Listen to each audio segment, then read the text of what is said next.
It's not happening anywhere else in the world. No. It's not happening in Africa. It's not happening in Asia. It's only happening in the Western world. Yeah.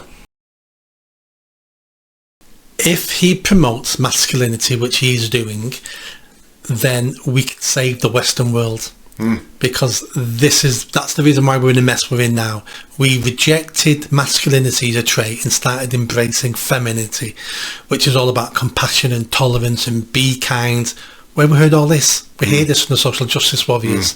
That's femininity. That's about keeping the tribe together, making sure the tribe doesn't fall out, making sure you get on with your neighbours. All that's really important, and they're fantastic traits to have.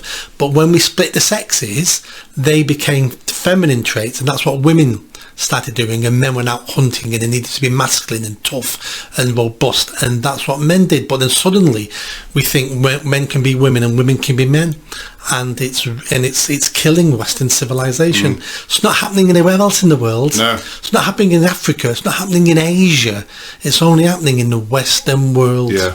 Well, I think it's stopping now in America. I think. Well, yeah. From what I've seen in the past couple of weeks since he won, I had a sense this was happening when he was interviewed by Rogan and when he appointed when he brought Dana White up onto the stage. He's positively saying masculinity is back, and it will blast apart all this DEI crap and all this feminism. It's interesting. They've been doing comparison videos of RFK Jr., who's quite a muscular guy. No. He's about your age, but slim and muscular, right. Nick. Okay. And there's pictures of him doing press-ups and all that sort of stuff. He's the youth health secretary now. But his equivalent under Biden was that bloke dressed as a woman. She's got long grey hair. He's got long grey hair. He's a bloke dressed as... You must have seen him.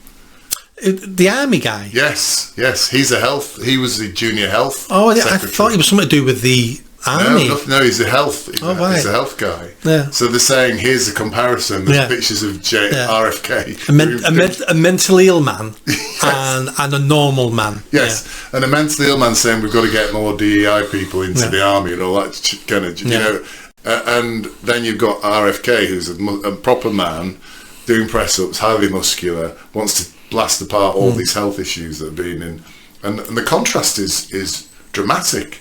Yeah. And I think it's very clear that Trump is not holding back on his appointments. He's appointing people who are going to be loyal to him. Yeah. And do it. And he's interestingly appointed a guy called Tom Homan as the border czar. Have you heard of this guy? I know who he is. I've seen him being interviewed by the Senate and things like that, because he's been involved with the border for years. Yeah.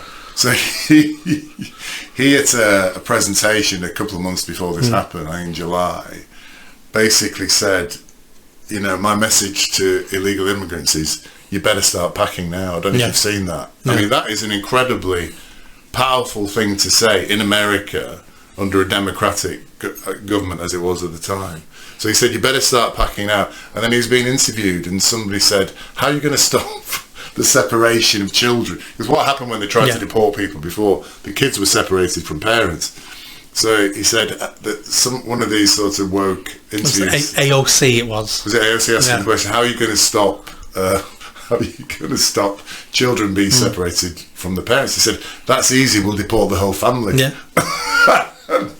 And I thought, wow, what a really fantastic answer, but one that would totally shock all the democratic woke voters, basically. Shocked everyone in Congress when he said it. Everyone's like, yes! How do you come back on this? He just said exactly what I never thought anyone had the balls to say. Yes, yeah. Deport them all together. Yeah, so it was, there's a real sense of a tsunami coming in terms of... Yeah. But the masculinity thing is one I think not many people have talked about or focused on.